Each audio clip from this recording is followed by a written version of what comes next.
Yes. How are you today? Thank you. I'm well, and I wore my dress Canadian tuxedo. So it's still plaid, but it has shiny bits in it. So I dressed up for you. Thank you. So, And do um, you want me to start, or do you have anything? would you want us to do a read through first, or do you want us to ask you questions first, or we could ask you some Well, questions. we can do that. I was told I was doing some sort of a 10-minute presentation Oh, first. sure, Yes. absolutely. Please So do. I'm ready to do that, but because I think, you know, there's something to be said about making sure that we're all on the same page around some of the things we're going to be discussing in the Q&A. Hmm. So why don't I take just a few minutes and maybe go through some definitions, some terminology. Don't worry, everyone listening, I won't make it boring. No worries. Yeah, and we'll learn together just for a few minutes, and then I would love to move to the Q&A because I know you guys have fabulous questions. So does that sound okay? Yes, that Yeah. sounds wonderful.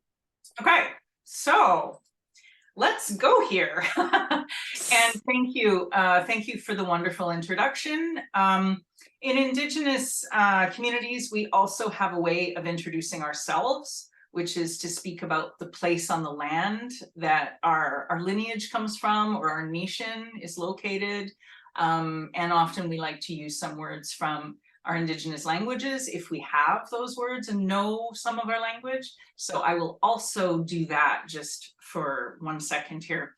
So I'll say Danse, Suzanne Methot, that's Cree for, hello, my name is Suzanne. I am Nehio Squeo, so that means Cree woman.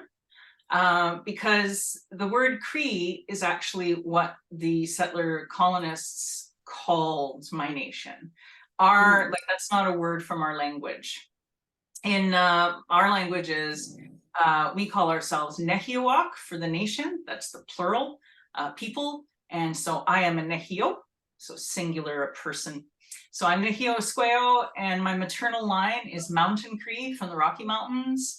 And I grew up in the northern end of that territory, which you correctly said, Peace River, Alberta. The Cree word for that name or for that place is Sagatawa. And Sagatawa, the Cree word means like the place where the rivers meet or the place where the waters meet. And it was always shared territory. It was a very special place where different Indigenous nations in that area gathered to trade and to set governance and air complaints and have ceremonies and conflict resolution and meet new people and get married and all those fun things. And I am Bear Clan. So that's my sort of Indigenous introduction. So yeah, I just wanted to start by presenting everybody with some terminology and stuff, and then we can go right into the Q&A. So I talk about intergenerational trauma a lot in this book and in my last book, Legacy. And I just wanted to make sure that we were all on the same page about what that actually is, right? So I think I can say very basically that intergenerational trauma happens when the trauma of an event is not resolved, right? There's no well-being that follows, where you're still sort of in that moment.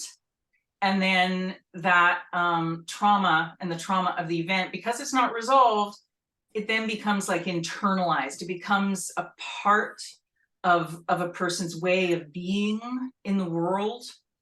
And, then that kind of gets passed down from one generation to the next in families and communities, because there isn't, in today's world, in the dominant society, a lot of supports for healing from trauma.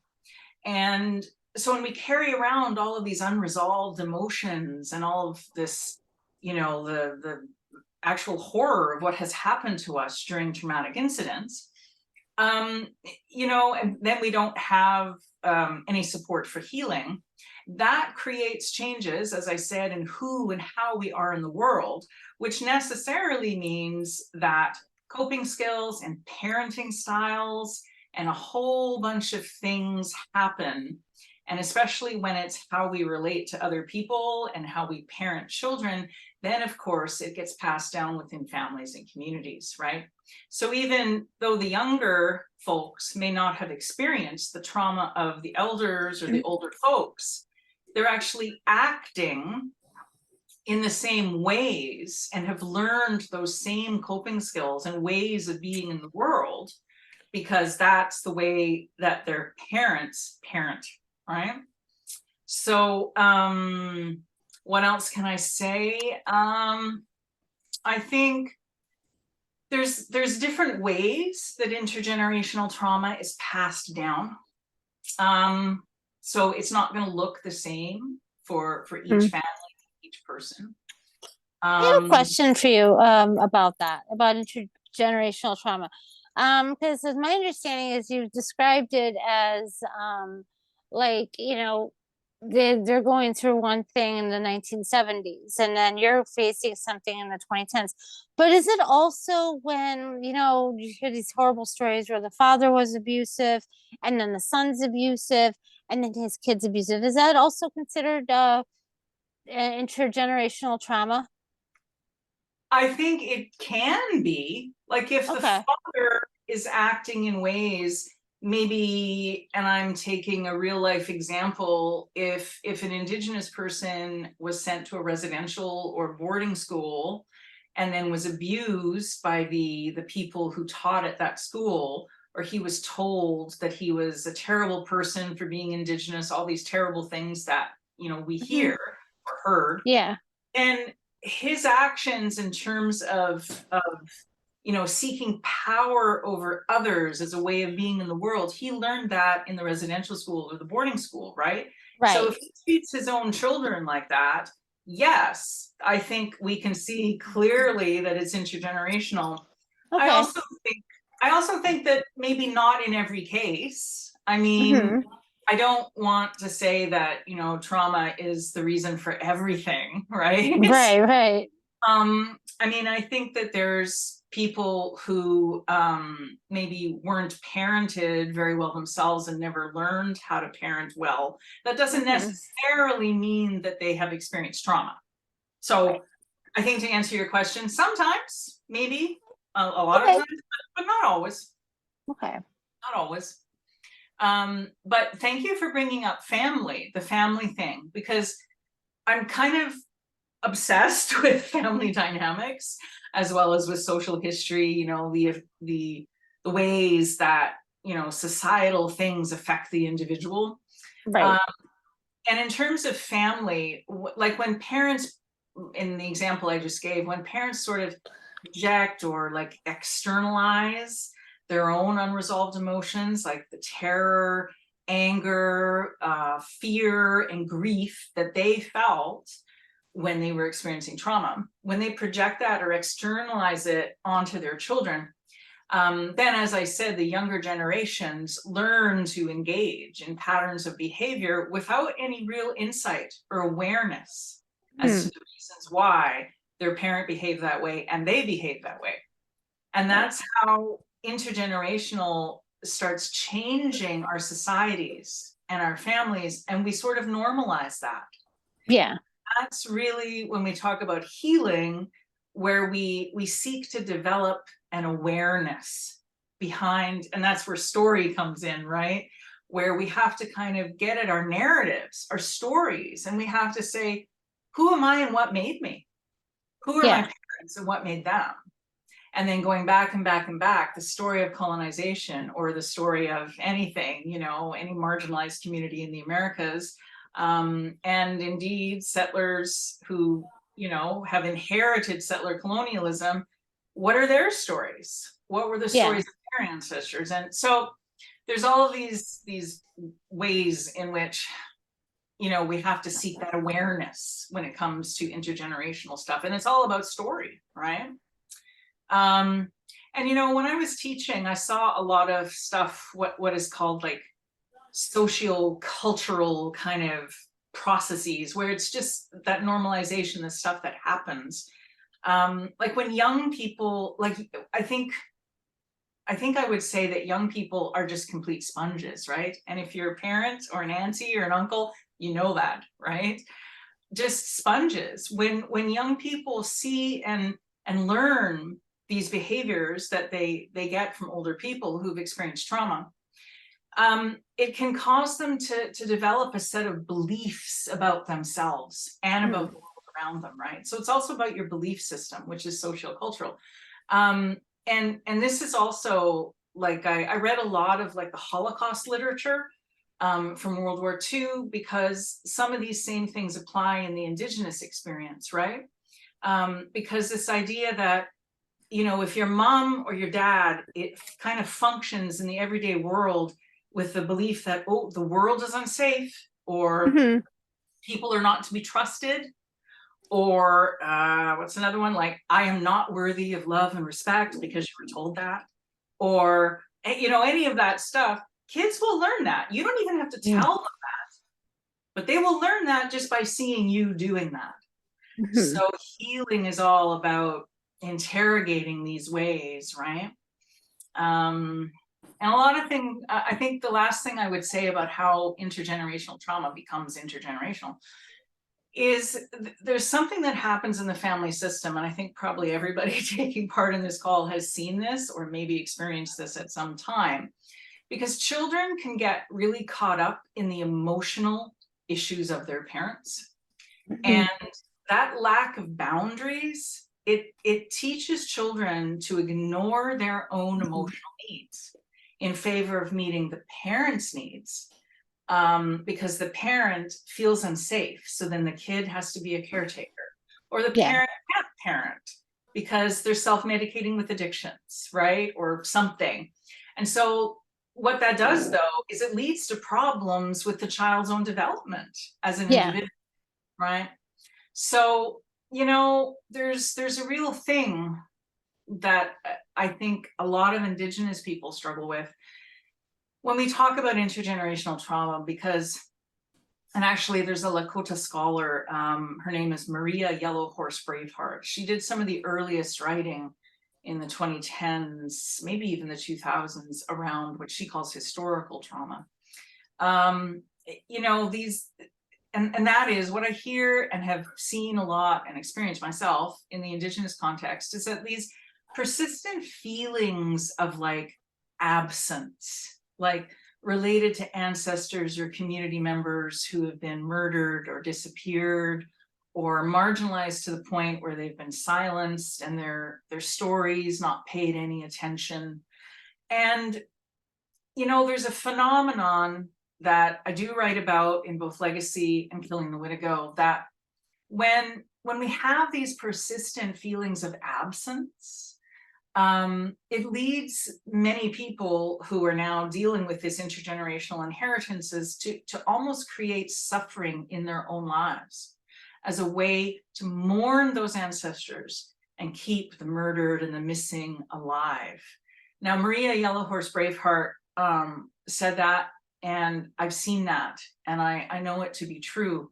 And what that does, of course, it destroys the survivor's own spirit, and it leads to an inability to really feel joyful and free and happy, right? So that's one of the reasons why I wrote this book, is because I see too many young people who are just burdened by this, familial grief. And it's something that I think, how would I say it? I mean, survivors of trauma, let me say this as well, have many strengths. They have creative problem-solving skills. They have the ability to work well under pressure. All of those things that happen to them, us, create some skills. So intergenerational trauma can be passed down across generations, but I also think that intergenerational resilience can also be passed down. But I would say that resilience is not the same as really being free and happy and joyful. There's a difference, I think, between surviving and really living, right? So that's the thing for me with intergenerational trauma, why I've been writing 2 nonfiction books on it now, one for the general audience and one for the young adult audience, is that we can celebrate the resilience, but we also need to work on getting out of resilience and getting back to a place that is more balanced and connected and free of all of those unresolved emotions, right? So how are we doing for time? I mean, you know what? Why don't we start getting into some of the questions? I think that's probably all of the like definitions and terms you kind of need. So feel free to start lobbing some questions. Yeah, thanks. Thanks for your talk. It's really fascinating. Thank you for writing the book. We do have a list of questions, and I guess we'll go around and ask you. Right now, there's somebody in the chat who has the question, and I want to remind everybody in the chat, you're welcome to type your questions in the chat. Right now, somebody asks, what is the role of language, and how is the process of trying to keep the Indigenous languages alive going? And they also say, I'm studying the Irish language, which was also affected by colonialization, and I'm wondering how language is being approached. So that's the question. Wow. Well, that's a huge question to start with. I mean, thank you. I think I can only speak from my own perspective. Of course, I can't speak for anybody else or for all nations or all Indigenous people. We're all going to have different answers for you on this.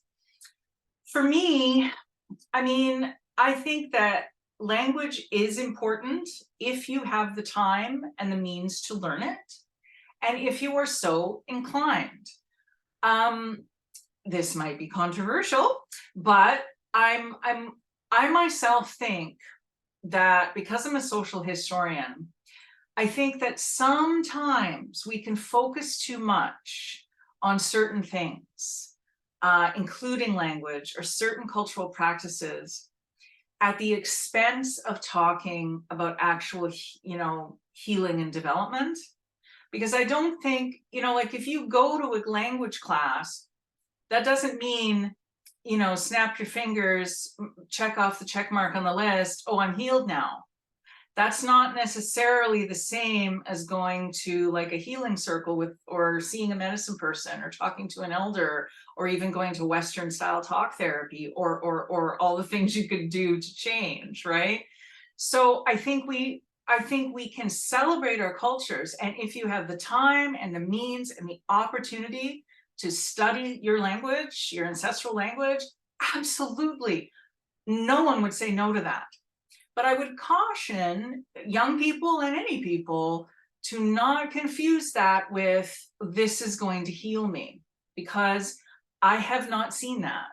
And I've actually seen times where young people are told, in order to heal, you need to learn your language, or I have heard this too, in order to be a real Indigenous person, you need to know your language, so you better start relearning it. And it becomes this actually oppressive thing that then young people are carrying around, and their shoulders slump over and they start feeling really bad about themselves because, oh, I don't know my language.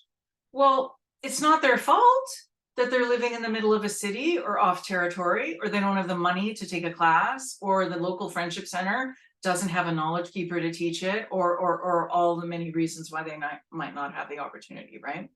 So yes, of course, by all means, but also it's not the way or the only way to develop transformational change and healing, right? So what I just did there reflects the Indigenous universe of both and. I mean, yes, but also other things. So I'll stop there because it's a big thing, but that's how I would answer that, at least today. Yeah.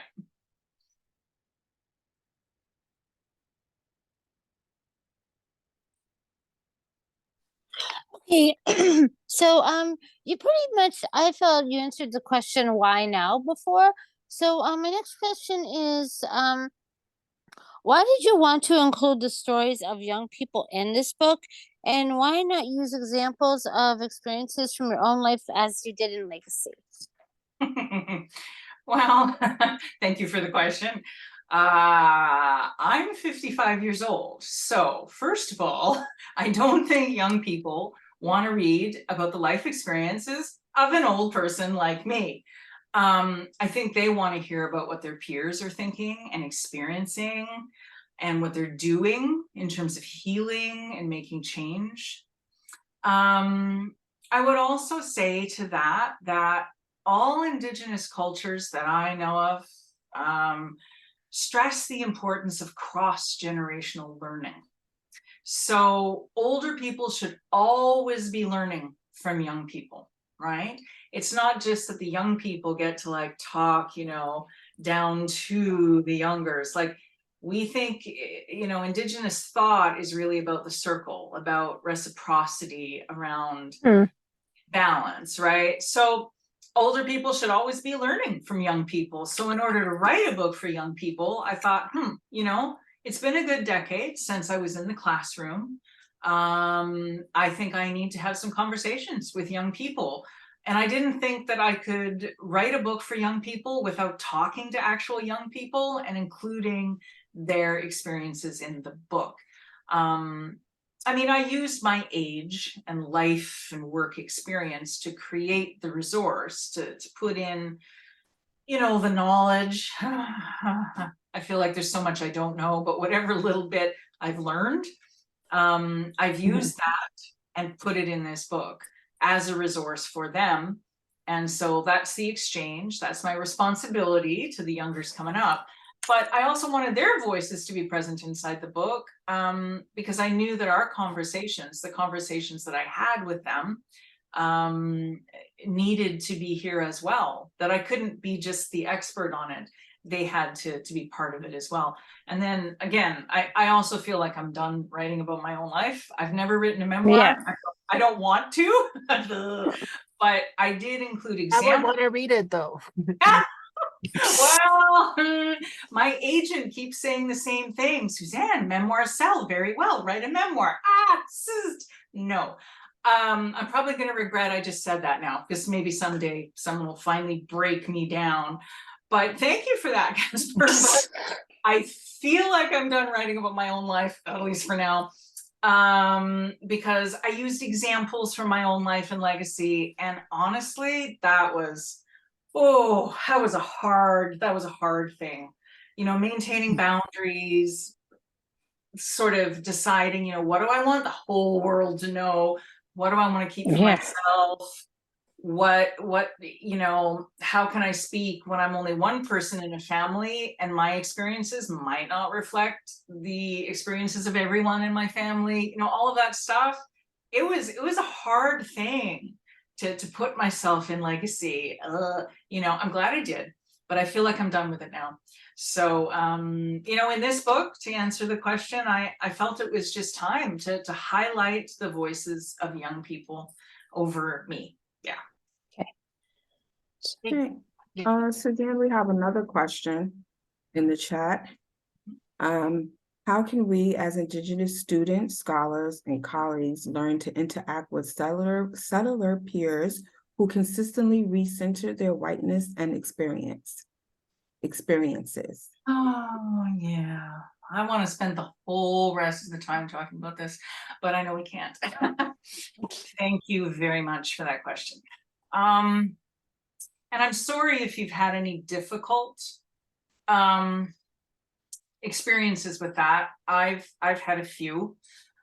What I would say in terms of dealing with it, relating to others, I think, where do I want to start with this?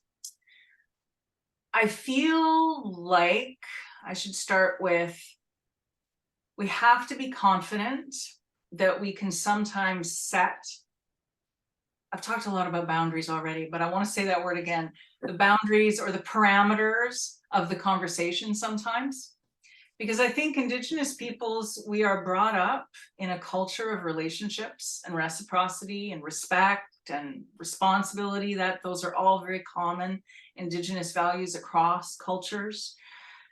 And I think that means that we're actually very giving people.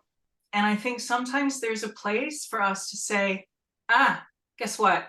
Thank you, but I don't want to have this conversation with you right now. And to walk away. And to say, can you talk later? Can you get at me later? Can we connect later?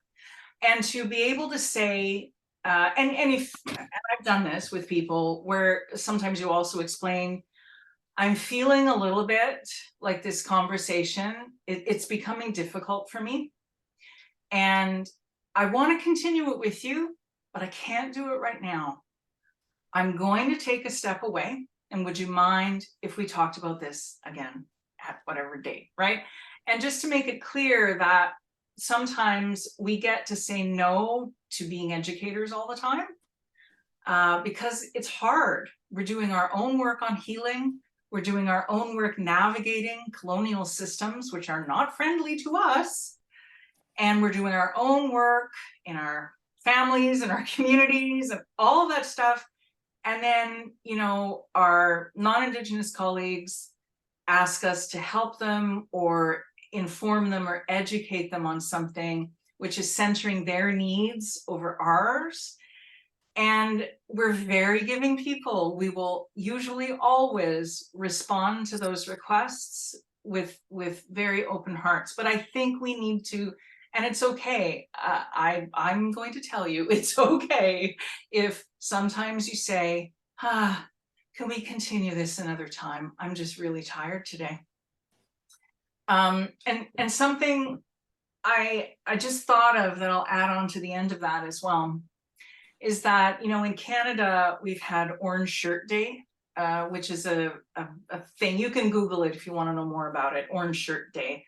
I won't explain it, but what I see now in a lot of people, like non-Indigenous people's front yards, is that they've got a hanger and they have an orange shirt hanging there to represent all the missing children or the children who are forced to attend residential school or boarding school, as you say in the US. And I understand that that is a very potent symbol and signifier for so many Indigenous people, because it is, as I said before, that resurrecting of the missing or the murdered ancestors that are creating that grief. It's potent for us, but I'm seeing it as a huge performative act for non-Indigenous folk, where I'm hanging my shirt and I'm so sad now. And okay, you've hung your shirt and you're so sad now, but that's making it about you. And I'm really starting to get a little cheesed off about it, because it's like, it's not about you. If you want to make it about us and about equalizing, you know, creating some social justice and changing settler colonial society for the better, you need to write a check and you need to give land back, right? I don't care about you hanging an orange shirt in your front yard. And that's going to get me in some trouble, I think, but I'll stick to it. So I think I hear your question around when it becomes about them. And I think sometimes we should take our power back, use our agency, find those voices that have been silenced for so long, and either put those boundaries, not you now, or reframe the debate, as many people are starting to do, at least up here in Canada, around, well, land acknowledgements, Orange Shirt Day, how is this really creating effective change at the community level? It's kind of not. And we're starting to sort of reframe that. So I think we just need to take back our power and just state that very clearly. Yeah. So and I know it's hard. Another question. What do you say to people who say they've heard enough about trauma and we need to tell more stories about Indigenous joy? Oh, that is also a great question. And I think there's a couple of ways that I could answer that. I'm going to start with the idea that, you know, and to relate it specifically to Killing the Wittigo, you know, I worked hard to make sure that there are stories of well-being and youth-led change in this book. I also tried to do that as much as I could in Legacy as well. So I want readers to know that these books are not just about the bad things that have happened, right? Because that would not be responsible on my part. I'm accountable to community for the stories that I tell, at least in some forms. I think artists also kind of force change by being a little bit, you know, let's talk about the stuff we don't want to talk about, right? That's usually what artists do too. But the trauma of colonization and the harm created by that, as well as ongoing colonial policies and practices, means that our youth are dealing with really difficult things every single day of their lives. And I would say that for non-Indigenous people, like young people of color, young people who are newcomers, like young people are dealing with a lot, and we need to talk about that. So, you know, because I remember with all of the work that I've done in agencies and schools, you know, I've had a lot of questions, and promoting these books and trying to get these books into the hands of people, I've had so many questions from young Indigenous people, and I know that they want to talk about the things that their parents and caregivers won't or can't talk about. They want to understand what's going on in their own lives and in the lives of their families and communities. So, you know, if people are saying that we've heard enough about trauma, well, that's your, you know, agency to say, okay, my heart is heavy now. I'm going to stop reading about this for a while, and then maybe you can get back to it later. But for me, I needed to write a YA adaptation of Legacy because I wanted to write a book that showed them the connections between colonization and current challenges in Indigenous communities. I've heard from young Indigenous people that, you know, many of them carry a great deal of shame around being Indigenous still in this day and age. And that hurts my heart. And I grew up that way in the 70s and 80s, and somehow as an adult, I thought it was different for young people today, but I know that it's not for many. I think it's changed for some people, but not for many. So I wanted to write a book that showed them that it's not us. You know, what you've heard about Indigenous cultures being this or that, and some of these challenges are like, oh, that's just the way we are. No, it comes from colonization. We need books that discuss how all of this has happened so that young people can make meaning of their own life experiences, so that they can end the cycle of intergenerational trauma with their own kids. I think toxic positivity is a thing, and I think it can sometimes be harmful. There was no way I was going to write a book or put up a website or something, you know, that just had kind of like empty abstractions, like memes on your feed, you know, you are resilient or love yourself. I mean, I really needed young people to be comfortable knowing like a little bit about trauma theory, you know, speaking to them at, you know, an appropriate level for their life experience, because that theory can really shed light on the difficult experiences that they're experiencing every day and the things that they're feeling. Now, that doesn't mean that Indigenous peoples don't experience joy. Absolutely not. A lot of the younger folks in this book, whose words I've included, talk about how they got from feeling really negative or down or difficult things, and how they've just motivated themselves to now be open to feeling joy and connection. You know, when I write about intergenerational trauma, I hope I've succeeded in making it clear that our pain and the experiences of colonization is not all that we are. If someone else wants to write a book, you know, happy, happy, joy, joy, awesome. And I might write one of those books next too.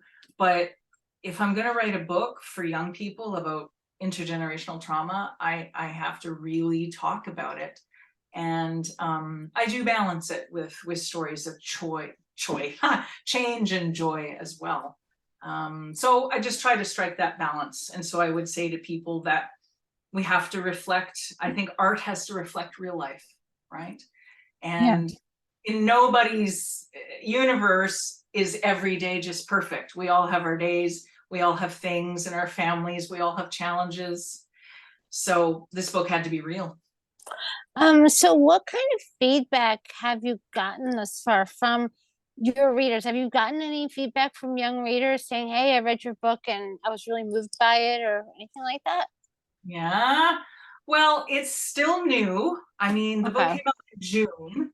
And then of course everybody's like summer mode, like beach reading, right? So, but I was just in Vancouver, what day is it? Tuesday, I was there, and I did an event with a secondary school classroom in the morning.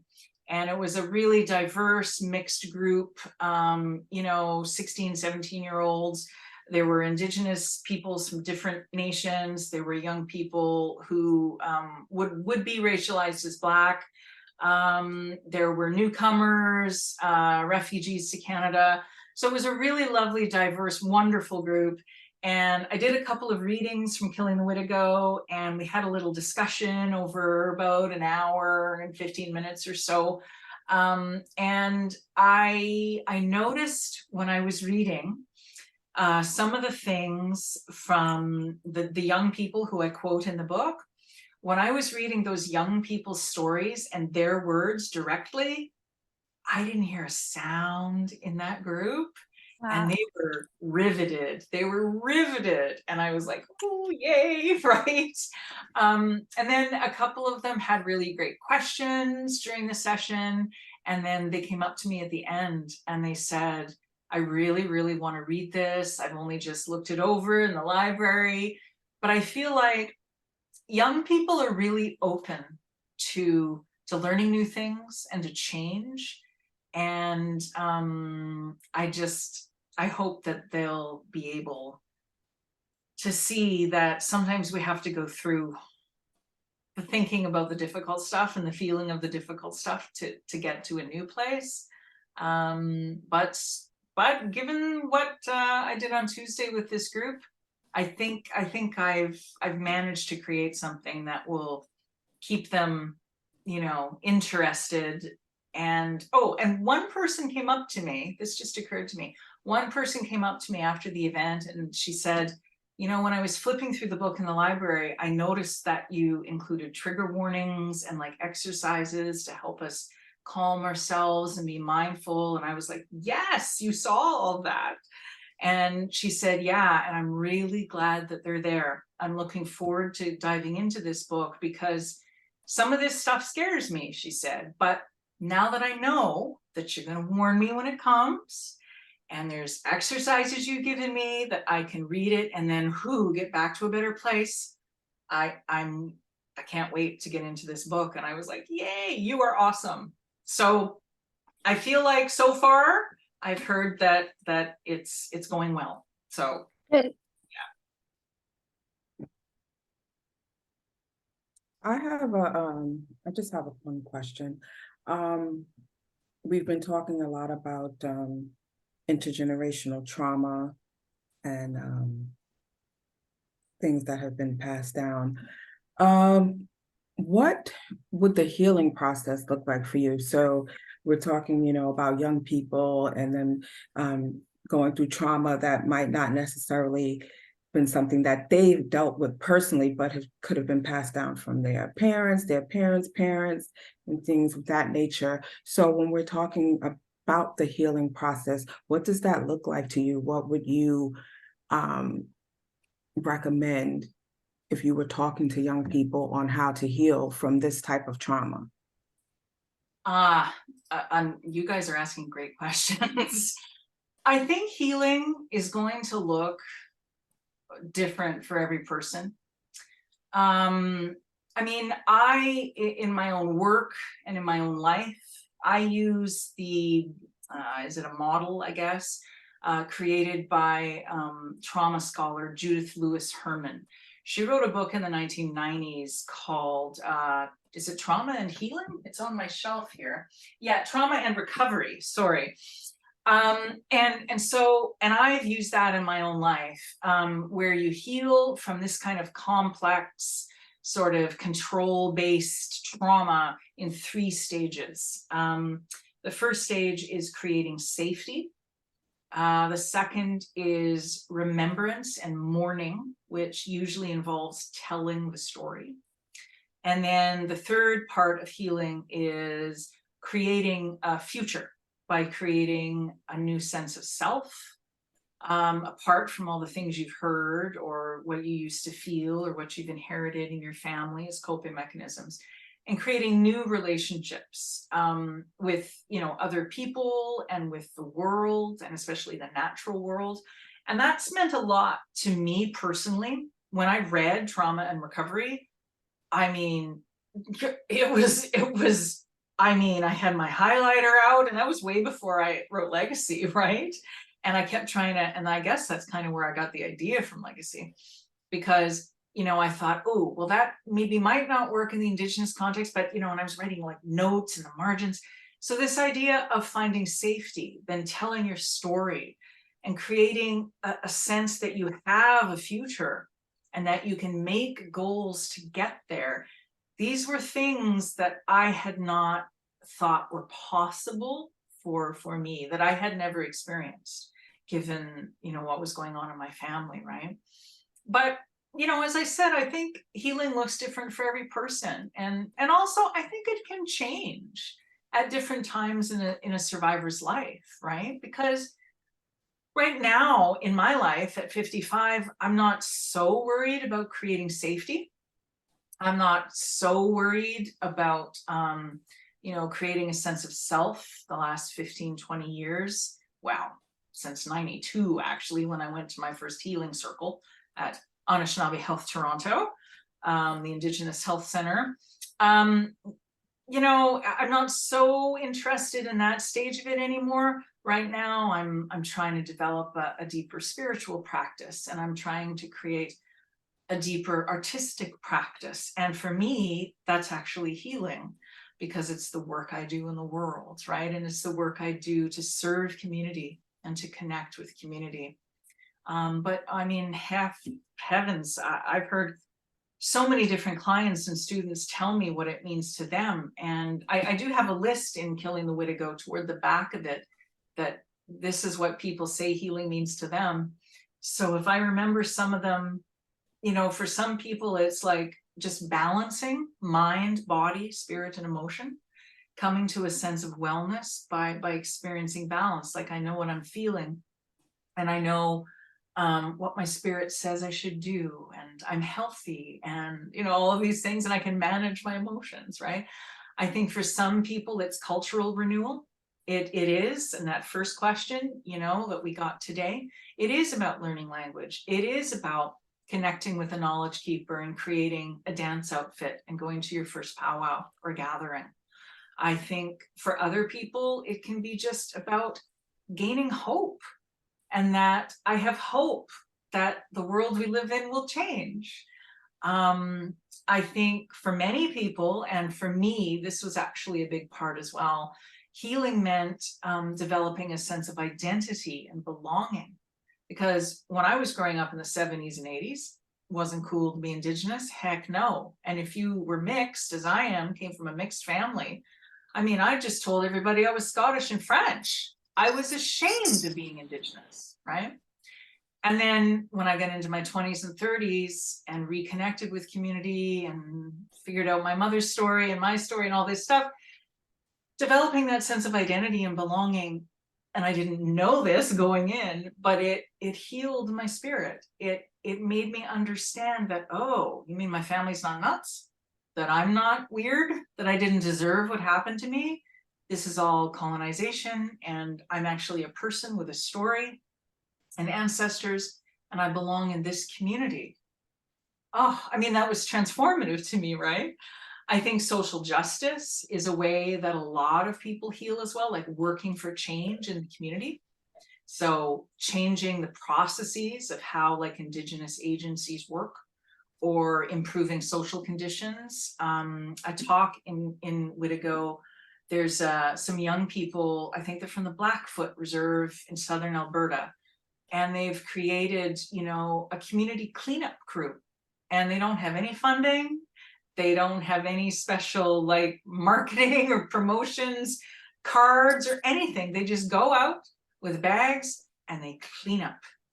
And that gives them a great deal of accomplishment and peace, and it feels healing for the community, right?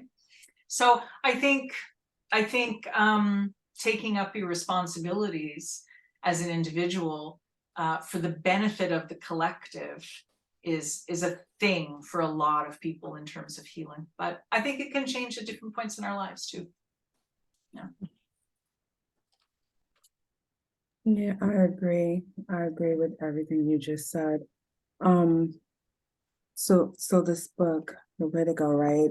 It's talking about intergenerational trauma within the Indigenous culture, but it can easily be translated right over to other cultures that also deal with intergenerational trauma and things that might also go on in their families, in their backgrounds, things that they don't know, some that they do. What do you say to people who say, well, this book is just for the Indigenous culture, but you know, what about this culture, and how would you translate that over to other cultures? Thank you for that question. Yeah, I mean, this book is written in the Indigenous context. And yes, I speak to Indigenous youth in it, like I'm speaking directly to the reader. And I know that a lot of them will be Indigenous youth, but yes, it's also for everyone. Because I think so many different people in so many cultures around the world have dealt with colonization, have dealt with genocide, have dealt with marginalization. So if you're not Indigenous, but you're racialized or have experienced colonization in your own society, then this book will resonate with you too. Now, I can't speak to that. It's not my knowledge base. It's not my experience. But you'll know when you read it what resonates and what doesn't. And so we can have a conversation. And I love it when I get letters from people who are non-Indigenous, but who say, I totally got that chapter because blank, you know, this is what my culture has experienced. I mean, we're all Indigenous to somewhere, right?